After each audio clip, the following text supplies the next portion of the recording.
Neighbourhood centres across the state say they've been seeing huge leaps in demand as cost of living pressures and the housing crisis bite harder. And now they're calling for the state government to increase their funding, saying the state is underserved, and 27 of this state's 155 neighbourhood centres receive no government funding at all. Tomas Passeggi is the manager of Caloundra Neighbourhood Centre and Baringa Community Centre. Good morning. Hey Sarah, thanks for having me and happy Neighbourhood Centre Week to you. Absolutely. How much increase in demand are Sunshine Coast neighbourhood centres seeing? I don't have exact figures, but certainly it's been increasing, and it's not just the demand in the amount of people accessing our services and coming through our front doors, but it's the complexity of what they're asking us for. And the level of sort of crisis they're coming in, and that's what really has a big impact. So it's both, it's the demand, but the level of skill and expertise we need to have to respond. What sort of people are you seeing turning up at your centres?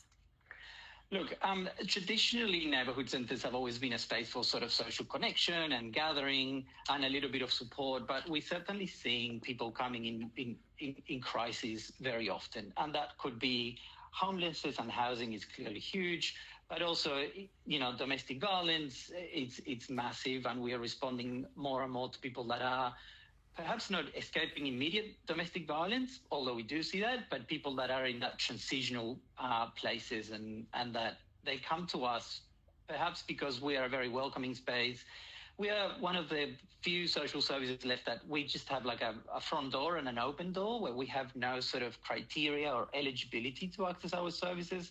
So a lot of that, as well as the other, people that might have children with school refusal, refugees or migrants who are unsure about the visa status. So it's really a range of people that access neighbourhood centres.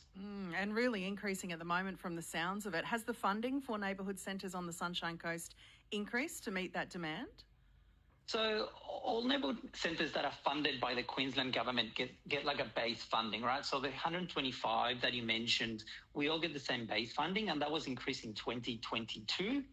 But it hasn't sort of increased since then.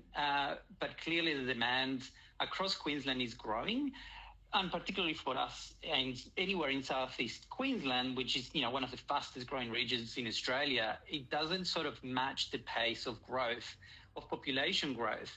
And it's interesting, you were just mentioning around the rail line and the increased roads, and that the Caloundra Road is a car park, and really all we're asking is that the social infrastructure has to match the built infrastructure, because referrals to psychologist assessments, referrals to counsellors, housing, there's a huge car park there in those waiting lists, and that's where then we end up dealing with. So of course we're certainly asking for an increase in resources for neighbourhood centres, but it's also understanding that those social issues we are dealing with ourselves, because other services are also under-resourced to deal with that.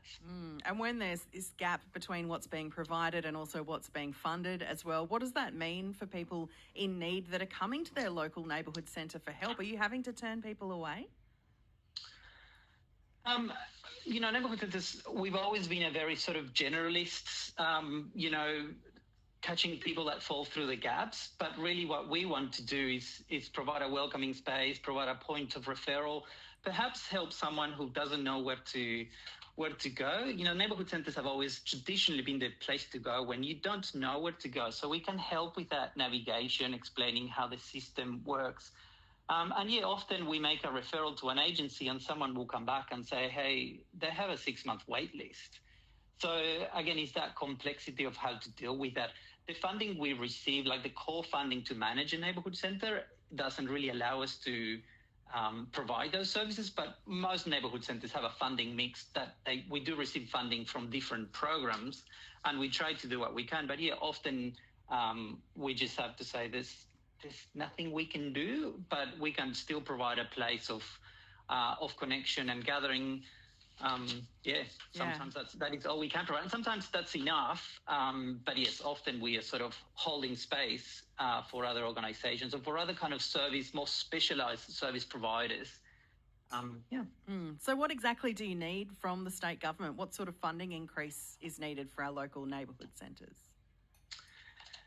So there's like a statewide ask of their state government of around $7 million, and that's for a number of things. So that's increasing the number of sites across the Queensland. So, Queensland, we're the second largest state, but we're the most, spread out state. And we only have 125 funded neighbourhood centres. In Victoria, there's 400 state-funded neighbourhood centres. So really, we want to make sure we can stretch our footprint in terms of neighbourhood centres. We also want to have resources in terms of the training, induction, and implementation of this neighbourhood centre program, which is a very unique way of working, managing neighbourhood centres and the type of offerings we have. And then it's just resources in terms of that training, that expansion, and supporting neighbourhood centres to attend conferences, reach out more regionally, more rural places. Again, 125 is very difficult to spread across Queensland. But then the training and support for the sector, it's also extremely important. Yeah, absolutely. Well, it's good to shine a light on this morning, and we'll see, I guess, what the state government comes to with the party. Tomas, thank you so much for the chat this morning. Thanks for the opportunity, Sarah.